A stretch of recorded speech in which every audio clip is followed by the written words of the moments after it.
Good morning everyone, কেমন আছে সবাই? তো আজকে ব্লগটা শুরু করতে অনেকটা দেরি হয়ে গেল। তো সকালবেলায় যাচ্ছিল আজকে দৌড়ে কোনখানে বলো তো, মিষ্টুর কান যে ফুটিয়েছিলাম, তো সেটা না কানেরটা লাগিয়ে দিতে ভেবেছিলাম যে বিকেলবেলা যাব, কিন্তু বিকেলবেলা যাওয়া হবে না, কারণ ওর সুতো একটা কানের থেকে খুলে পড়ে গেছে। তো সেটার জন্য এখন তাড়াতাড়ি যাচ্ছি, আবার বন্ধ হয়ে গেলে নাহলে আবার বেকার আবার কষ্ট হবে মেয়েটা, তার জন্য যাচ্ছি কানেরটা লাগাচ্ছি। দেখি একটু একটু ব্যথা পাবেই, কিন্তু জানি না কান্না করবে কিন্তু দেখা যাক। তো এই যে কানের একটু দেখিয়ে দিই, সোনা সোনা সোনার যে দাম। এই যে হলো কানের, এই যে হলো মিষ্টু। তো মিষ্টুর পিপিও যাচ্ছে। এই যে বাবা কানে লাগাবা? হ্যাঁ বাবা। তো এই যে এই পাশের কানেরটা এই সুতোটা খুলে গেছে। এই যে যাও যাও যাও যাও যাও এই সাইডে গো গো গো গো গো।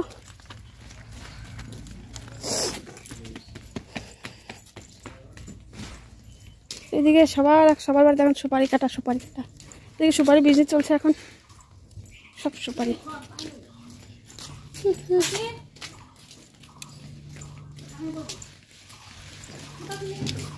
একটা সুতা খুললে গেছে গা। হ্যাঁ এই যে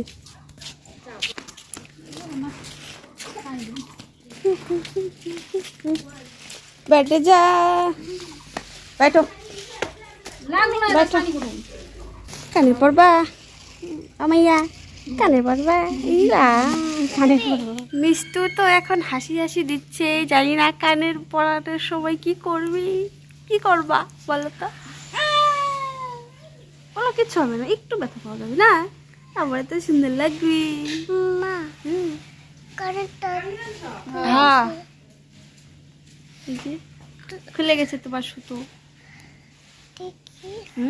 এই যে এই দিকে তাকাও, এই যে দেখো সমর যাবি কি নাই? হ্যাঁ খুলে গেছে দেখি। হ্যাঁ সমর যাবি? হ্যাঁ কেমন তো এই হয়ে গেছে এই ঢুকছে, ডেকে গেছে সোজায় তাকা। লড়বা না লড়ো কেন লড়ো না। চিমিস ঢুকেই না। ঢুকছে তো, এই যে ঢুকে গেছে। এই যে ধরো দেখ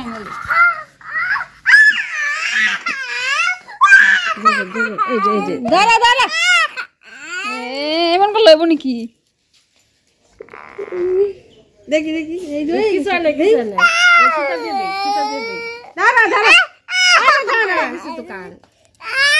লাগাও, এটা বড় ওটা কি বন্ধ হয়েছে?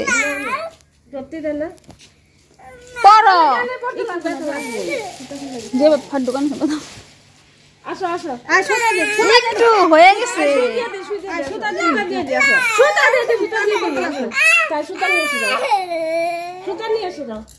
সুতা লাগাই দিবা? সুতা লাগাও।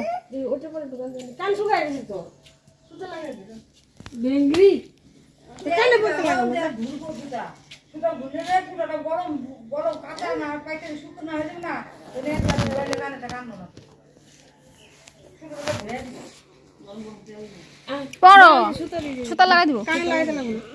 কানে লাগাইতে লাগবো না, সুতাই দিয়ে দিব। বসো আমি তোমার কোলে যাই। হ্যাঁ ধরে রাখো, কোলে যাও। হ্যাঁ আমি ধরে রাখছি, কিচ্ছু হইব না তো। কানেতে পড়া দিতে একটু কষ্ট হয়েছে, পড়তে লাগবে না, থাকো। এটা শুকায় গেছে তো কানে, যে এটা আর পরে করো তো সুতলার অত দেখি থাক, সুতা নিয়ে থাকো। ভেঙ্গরি লাগিয়ে রয়েছি, তেল দিতে লাগছে। ব্যাংরা কানে পড়তে আর পড়তে লাগবে না, থাক। কানের বিক্রি করে দেবো, মাইসে দিয়ে দেবো। কি সুন্দর কানেরটা লাগাতে দিল না, কারণ কালকে যে ওই সুতোটা খুলে গেছিল না, পুরো পিছন দিকে বন্ধ হয়ে গেছিল। আজকে আবার সুই সুতা দিয়ে আবার লাগিয়ে দিয়েছে। যা কান্না, চলো বেঙ্গরি। তো এটা শুকালে তারপর লাগিয়ে দেবে, এখন আর লাগাবো না। এখন একটা ভয় ঢুকে গেছে না ভিতরে, ব্যথা পেয়েছে, তো এখন আর লাগাবে না।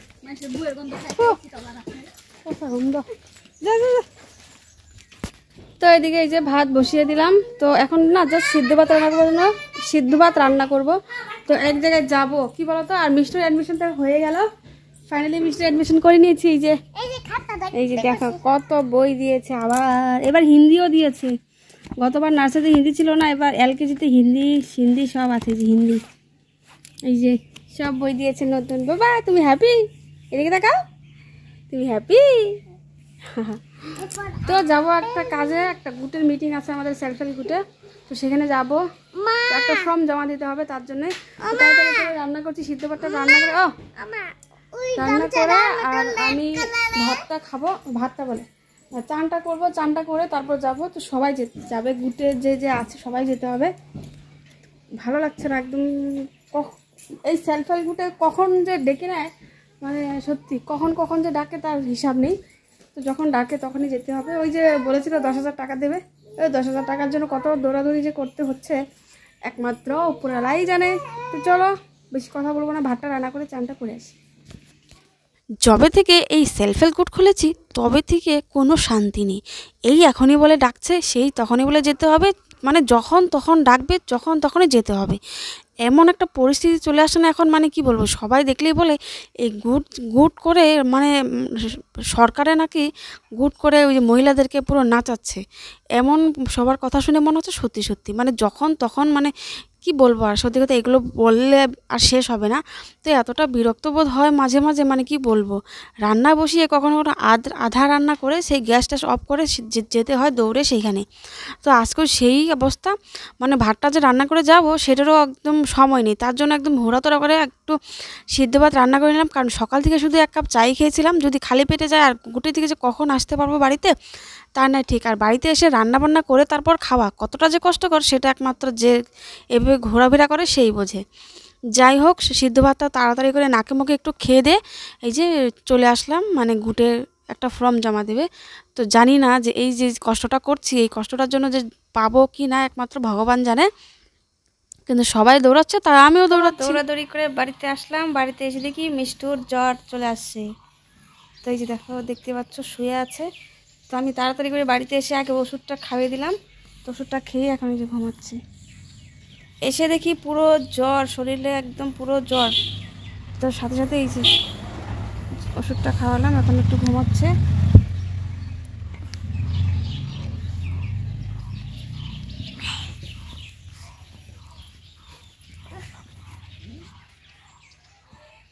এদিকে এই যে মিষ্টির বাবা, ওই আজ নাকি ভাড়া টাড়া নেই, তার জন্য এই যে শুয়ে আছে ঘরে এসে।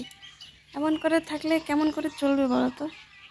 হ্যাঁ হিরো তোমার দেখাম, ঘুমিয়ে ঘুমিয়ে বলছি কি মা আমাকেও দেখাও, কেমন মেয়ে দেখো তো। এই যে আমার মিষ্টু, আমার জ্বর কমছে শোনা মা? জ্বর কমছে? একটু কমছে, একটু কমছে। আমার একটু ঘুমো দাও, একটু কমে যাবো। হ্যাঁ এটা রেখে দাও, রেখে দাও, পাউডার রেখে দাও। এইদিকে একদম বিকেলবেলা কেটেও তোমাদের সামনে চলে আসলাম। যে ওইখান থেকে আসার পর এসে দেখলাম যে মিষ্টুর জ্বর, তো তোমাদেরকে তো দেখালামই। তো জ্বরের পর ওকে একটু ভাত টাত খাইয়ে দিয়ে একটু হাত মুখটি ধুয়ে পরিষ্কার করে দিয়ে তারপর এই যে বাসনগুলোকে আর ধোয়া হয়নি। তো এখন এক যে বিকেলবেলা উঠে তারপর এই যে ঘরটা ঝাড় দিলাম, ঘরটা ঝাড়টা দিয়ে তারপর এটো বাসনগুলোকে ধুয়ে টুয়ে কাপড় যা ছিল সবগুলোকে এই যে কাপড়গুলোকে সব তুলে নিচ্ছি। নিয়ে এখন মিষ্টু বলছে যে টিউশন পড়তে যাবে। তো এইদিকে দেখতে পাচ্ছ শাশুড়ি মা ওরা লুডো খেলছে। আমার এই শাশুড়ি মা লুডো খেলে আজকের থেকে না, জানো তো, আমি বিয়ে হয়ে বাড়িতে আসার পর থেকে দেখেছি শাশুড়ি মা এই যে এরা মিলে লুডো খেলে। তো আরেকজন আসেনি আজকে। তো এনারা নাকি আমার বিয়ের অনেক আগের থেকেই লুডো খেলে। আমার বিয়ে মোটামুটি 8 বছর হতে চললো, 8টা বছর ধরে হয়তো এমন একটা দিন নেই যে ওনারা লুডো খেলেনি। মানে কি বলবো, দিনে দিনে সব উঠে যাচ্ছে, কিন্তু এনাদের লুডো খেলা এখন পর্যন্ত ওঠেনি। তো চলো যাই একটু বাড়িতে। মিষ্টুকে দিতে যাচ্ছি টিউশন। ওর মানে কি বলবো, আজকে বই দিয়েছে, তো স্কুল থেকে বই দেওয়ার সাথে সাথে বলছে ও টিউশন পড়তে যাবে। তো আসার পর তো পড়েছে, পড়ার পর আবার এখন বলছে টিউশন পড়তে যাবে। বাচ্চা পার্টি, আমাদের এদিকের বাচ্চা পার্টি, এই যে সব হনুমানের দল এগুলো সব কটা, 4টে হনুমান, এই যে 3টে হনুমান, এই যে একটা হনুমান।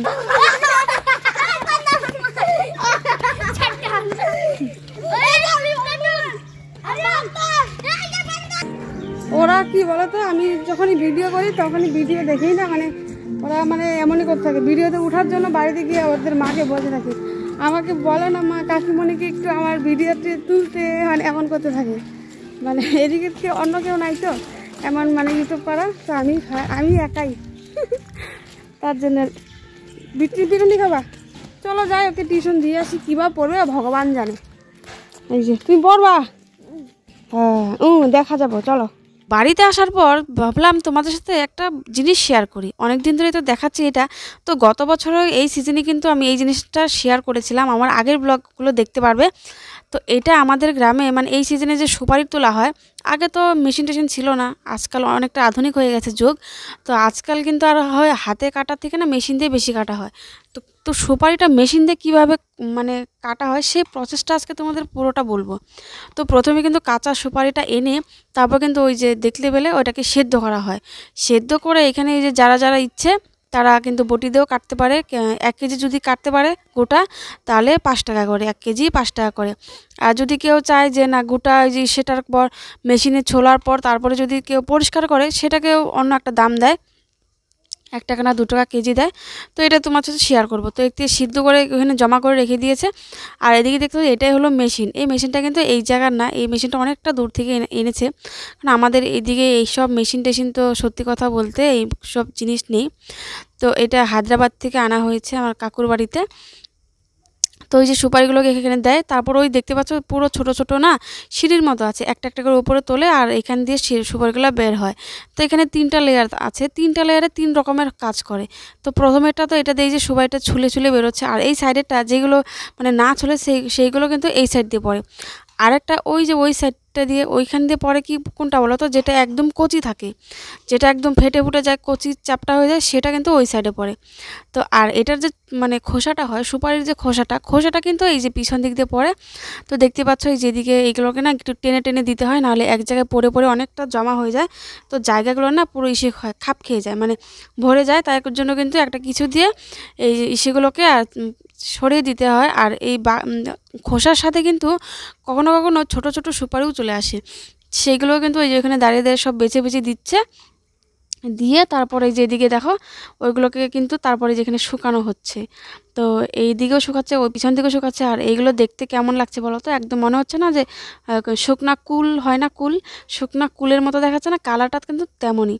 তো এইগুলোকে দেখতে পাচ্ছ এই যে পুরো এগুলোকে মোটামুটি অনেকটা শুকিয়ে গেছে, এইগুলো পুরো রাস্তা উঠানে মেলে দিয়েছে। আর এইদিকে মানে চোতাল বলে আমরা যেটাকে, সুপারি টোপারি এসে দেয় ওটাকে আমরা চোতাল বলে আমাদের এইদিকে আর কি। তো দেখতে পাচ্ছ চোতালে এই যে শুকিয়ে দিয়েছে। আর এইখানে কিন্তু মাচাও বানিয়েছে, কখনো কখনো মাচাও বানিয়ে দেয়। এগুলো না মানে মাটিতে যাতে না পড়ে, মাটিতে পড়লে নষ্ট হয়ে যায়, তো মাটি সাটি লেগে যায়, তো এগুলো মাটি ওই চাঙের মতো বানিয়ে দিতে হয়। চাং এদিকে বানিয়ে মেলে দিয়েছে, আর এত চাং নাই বলে কিন্তু নিচেও মেলে দিয়েছে। আর এদিকে দেখতে পেলে খোসাগুলা শুকিয়ে গেছে। তো আজকের প্রচেষ্টা তোমাদেরকে দেখালাম, কেমন লাগলো বলো তো। তো আমাদের কিন্তু এইভাবে এদিকে করে সুপারিটা মানে ছোলা হয়। আর এদিকে আমার বোন ওই যে কেটেছিল 25 কেজি, তো ওনারটা মাপছে, বোন কেটেছে 25 কেজি মানে 125 টাকা পাবে। আর একটা জেঠি কেটেছে হলো 20 কেজি, উনি পাবেন হলো 100 টাকা। তো 5 টাকা কেজি হলে 100 টাকা, 20 কেজির দাম। তো সেইগুলোকে মাপা টাপা হচ্ছে, দেখতে পাচ্ছ মাপছে। এই যে জেঠি বলছে না আমার 20 কেজি কাটা হয়েছে, এটাই বেশি অনেক, কারণ জেঠির আর কি বলা, তো যতটুকু পারে। আর কষ্ট হয়, খুব কষ্টকর, এই সুপারি কাটাটা কিন্তু খুব কষ্টকর। আমরা যখন ছোটো ছিলাম আমরা খুব কাটতাম সুপারি, মানে সুপারি সারাদিন সুপারি কাটার পর একটা সন্ধ্যার পরে যে শরীরগুলো এতটা ব্যথা করে, হাতগুলো এতটা ব্যথা হয় মানে কি বলবো, সেই ব্যথা না মনে হয় শুধু ঘুমাই, এমন শরীর এত খারাপ হয়ে যায়। তো চলো তো একদম রাতে চলে যায় বাপের বাড়িতে। আজকে একটু চায়ের আড্ডা হয়েছে সবাই মিলে, বাড়ি চলে আসলাম একটু। এই যে বাবা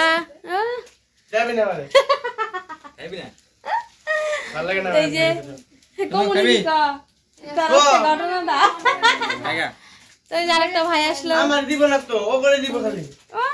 তুই বাপুলা পান তো তোরা দিব কুত্তা।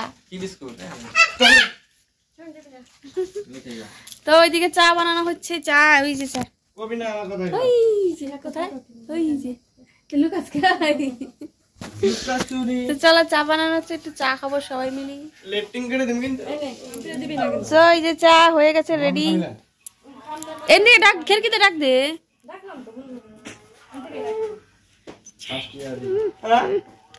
বাম্মা সেঙ্গো 1 টাকা পয়সা থাকলে দিয়ে দে, পাওয়া যাচ্ছে তোর, দিয়ে দে 1 টাকা থাকলে। এই না লাভ নাই চলো আর শুনে যে আমি করে মেডিকেল পারু যাইব তা ওর কাছে যাইব ভিডিও করে এটা ওই সেঙ্গোর কাছে যাইতেছে স্যার। এই না দরকার নাই, কোনো দরকার নাই। পড়লে ব্যথা পাইবো তুই একটা মানুষ হইছ তা তুই মানুষ হইছি জানোয়ার হইছি সব কথা বদমাশের ভরা এটা জানাস।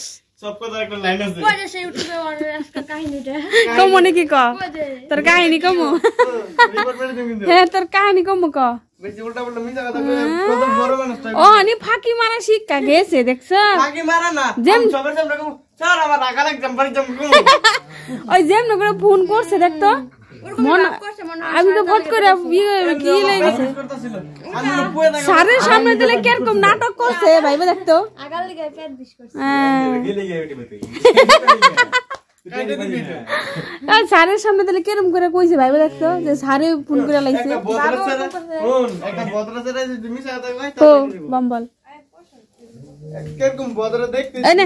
কেউ জানো না জানো তো ওই নে সেঙ্গু গোল খাস আমি যাকে না নে তুই নে না বাবা না। মাম দিতে না নে রোহিত নে। খাবে না চা খাই না ছোট মানুষ না না খাই না শুনো চা খাইতে লাগবো না, লাল চা খাই। চিরা দিছে মিষ্টি না ও এমনে মিষ্টি দেখ পরে আরো জল দিছে তা মিঠা হইছে তেলে ভাইবা দেখ। হইছে যা লাগে মিঠা হই না তুই এই গো তোমার দাম কত রে হ্যাঁ এবারে 31 টাকা 31 টাকা এই রে না খাবি তুই এই রে এই কি কে 27 টাকা তুমি কত জানে কত 30 31 আমি তো হই না হ্যাঁ সুপারি আর শুনে 27 টাকা 25 টাকা পাইবো দেখিস দাম বাড়তো সময় লাগে না কমতো সময় লাগে না। 25 টাকা হয়ে তো যাবে বাড়ি দিছিস কি? না বরাবর